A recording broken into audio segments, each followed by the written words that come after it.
रामकृष्ण हरी अनेक साधू संतांनी, अनेक विचारवंतांनी, खूप जणांनी सांगितलेलं आहे की पुनर्जन्म माणसाचा होतो किंवा पुनर्जन्मावरती विश्वास आहे.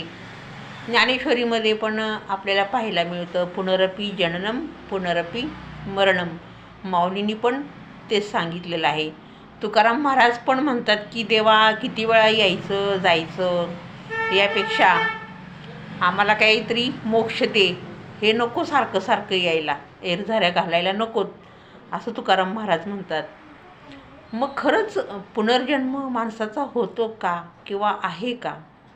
तर मी म्हणते बाकीचं एक जाऊ द्या, बाकी तुम्हाला कुठल्याही गोष्टीचं माणूस म्हणतो बाप दाखवू नाही तर श्राद्ध घाल, अशा आपल्या हिंदू धर्मामध्ये म्हण आहे. पण खरंच पुनर्जन्म आहे की नाही हे आपला पण टॅली कसं करायचं? तर बघा मित्रांनो, कधी कधी आपण बघा असं एकांतात असतो किंवा अशी एखादी घटना आपल्याबरोबर प्रत्येकाबरोबर घडत असते की ते आपल्याला असं वाटतं की मी हे आधी कधीतरी अनुभवलेलं आहे, हे स्थळ मी कुठंतरी स्वप्नात पाहिलेलं आहे. स्वप्नाचं एक जाऊ द्या, स्वप्नाचा विषय नंतर घेऊया.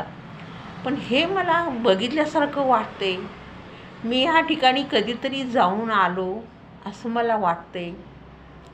आणि मग कधीकधी आपल्या